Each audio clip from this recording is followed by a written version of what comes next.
បាទសួស្តីគុំបងប្អូនអរគ្នាបាទអញ្ចឹងនៅក្នុងវីដេអូនេះគឺខ្ញុំសូមធ្វើការណែនាំខ្លះៗទាក់ទងនឹងការប្រើប្រាស់ username ហើយនិង password ដើម្បីចូលមើលវីដេអូនៅក្នុង website របស់យើងគឺ vbuildapp.com/cpamember អូខេនៅពេលដែលចូលមកដល់គឺវាតម្រូវឲ្យយើងដាក់ username ហើយនិង password ដែល username និង password ហ្នឹងគឺខ្ញុំទុកនៅក្នុងហ្នឹងដែលបងប្អូនអាចឃើញ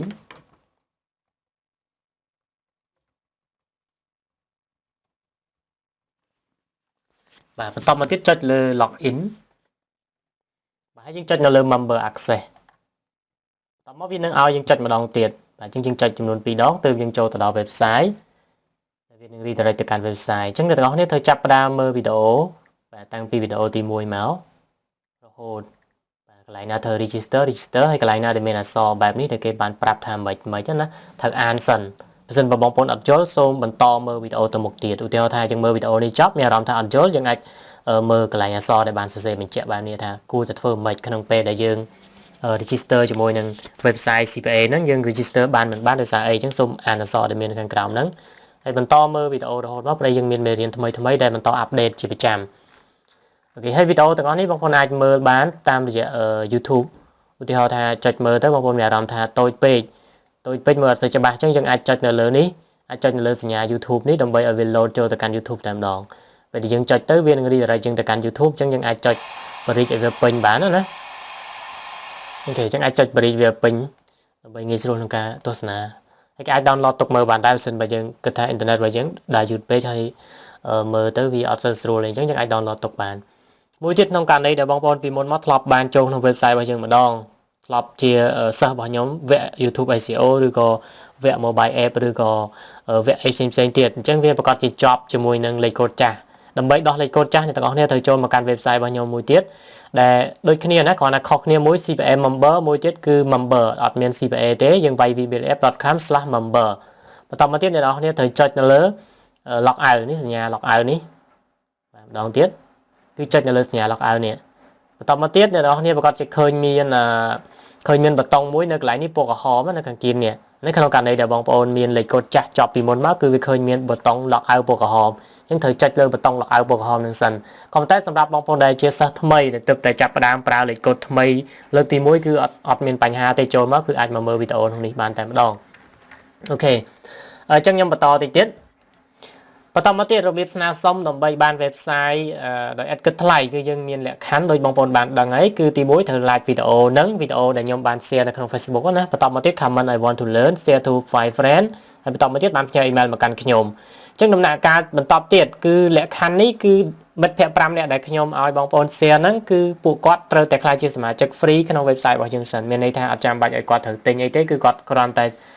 បានមើលវីដេអូហ្នឹងហើយគាត់បានចុះឈ្មោះដោយបងប្អូនអញ្ចឹងមានន័យថាគាត់បានទទួលលេខកូដដើម្បីចូលរៀនវគ្គហ្នឹងដោយបងប្អូនអញ្ចឹងដែរបន្ទាប់ពីពួកគាត់បានចូលរៀនរួចដល់ហើយសូមបងប្អូនបាន inbox ឈ្មោះរបស់គាត់មកឧទាហរណ៍ថាយើងបាន invite គាត់5នាក់ហ្នឹងយើងបាន share វីដេអូដែលខ្ញុំបានបង្ហាញជូនក្នុង Facebook ហ្នឹងទៅកាន់គាត់5នាក់ហ្នឹងគាត់បានចូលរៀនរួចដល់ហើយឈ្មោះគាត់អីខ្លះអញ្ចឹងអ្នកទាំងអស់គ្នាត្រូវ copy ឈ្មោះរបស់គាត់ copy ឈ្មោះរបស់គាត់ក៏បានឬក៏ copy URL ណា URL របស់ Facebook ណា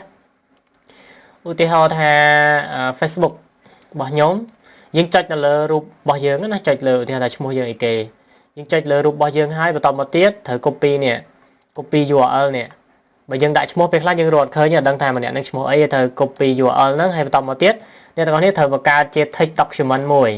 text document នេះគឺអត់ពិបាកទេគ្រាន់តែយើងចូលទៅក្នុងលើ desktop របស់យើងហើយយកពាក្យថា new ហើយយើងយកពាក្យថា new text document បន្តមកទៀតយើងដាក់ថា5 friend អញ្ចឹងទៅ5 friend បន្តមកទៀតអ្នកនរគ្នាគាត់ទៅចូលក្នុងហ្នឹងហើយ paste នៅ URL របស់ friend យើងហ្នឹងនេះគឺមានលក្ខណៈ facebook.com/ ឈ្មោះរបស់គាត់នេះគឺជាឈ្មោះរបស់មិត្តភ័ក្តិយើងដែលយើងបាន invite គាត់អញ្ចឹងអ្នកនរគ្នាត្រូវ invite គាត់ឲ្យបាន10នាក់ក៏បានដែរអត់បញ្ហាទេបើយើង invite 10នាក់ទៅមិនប្រកាសថាគាត់បានមកចូលរៀនទាំង10នាក់អីអញ្ចឹងយើង invite 4-10នាក់ទៅគាត់អាចនឹងមក4-5នាក់អីចឹងទៅអញ្ចឹងគ្រប់5នាក់គឺអ្នកទាំងអស់គ្នាអាចនឹងទទួលបាន website មួយ free ដោយឥតគិតថ្លៃដោយគ្រាន់តែបំពេញនៅ form ដែលមាននៅក្នុង website អញ្ចឹងតិចទៀតខ្ញុំនឹងដាក់ form មួយទៀតដែលមាននៅក្នុង website នេះសម្រាប់បងប្អូនដែលទទួលបាន website free គឺអាចនឹងទទួលបាន website ធម្មតា website នេះគឺយើងលក់ណាគឺយើងដាក់ថាទិញ website សម្រាប់សិស្សចាស់ពីមុនគឺគាត់ត្រូវទិញ website ដែលមានតម្លៃ$10 $25 ហើយនឹង30នឹង$50អញ្ចឹងអ្នកទាំងអស់គ្នានឹងឃើញមានប៊ូតុងមួយទៀតខ្ញុំនឹងដាក់ប៊ូតុងមួយទៀតគឺអ្នកដែលទទួលបាន website free ខ្ញុំដាក់ថា free website ណាអញ្ចឹងដើម្បីបាន website free តអ្នកទាំងអស់គ្នាអាច invite friend 5នាក់ឲ្យគាត់បានចុះឈ្មោះចូលរៀនវគ្គ CPA ហ្នឹងគឺជាសមាជិក free អត់ចាំបាច់ឲ្យគាត់បង់លុយអីទេគឺគាត់មករៀន free ដោយបងប្អូនអញ្ចឹងហើយជាពិសេសគឺសូមព្យាយាមស្វែងរកមិត្តភ័ក្តិណាដែលយើងគិតថាគាត់ស្រឡាញ់វិស័យមួយហ្នឹងហើយគាត់ជាអ្នកដែលនៅចិត្តដិតជាមួយយើងព្រោះអីទៅថ្ងៃក្រោយទៅគឺពួកគាត់ហ្នឹងអាចក្លាយជាសមាជិកក្នុងក្រុមអាចជាអ្នកដែលធ្វើការជាមួយបងប្អូនហើយអាចជាជំនួយយើងទៅថ្ងៃក្រោយទៀតបាទព្រោះអីតិចទៀតខ្ញុំនឹងរៀបចំជាក្រុមព្រោះអីការរកលុយតាម CPA នេះបើសិនបើយើងមានក្រុមការងាររបស់យើងដែលយើងស្គាល់គ្នាចិត្តដិតគឺវាងាយស្រួលឲ្យយើងបានជោគជ័យលឿនណាអូខេអញ្ចឹងមានតែប៉ុណ្ណឹងបាទអ្នកទាំងអស់គ្នាចាប់ផ្ដើមអនុវត្តទៅ invite friend ឲ្យបាន5នាក់បាទមានន័យថា5នាក់ហ្នឹងគឺគាត់បានចុះឈ្មោះខ្លាចជាសមាជិក free ណាយើងអាច invite 4 10នាក់ក៏បានដែរព្រោះអី4 10នាក់ទៅអាច4 5នាក់ហ្នឹងគាត់នៅសល់ជាមួយយើងគាត់ចាប់អារម្មណ៍មួយយើងមិនបើយើង invite តែ5ជួនកាលគាត់អត់ពេញចិត្តគាត់អត់ចូលចិត្តរៀនគឺអ្នកទាំងអស់គ្នាអាចទទួលបាន website free ទេ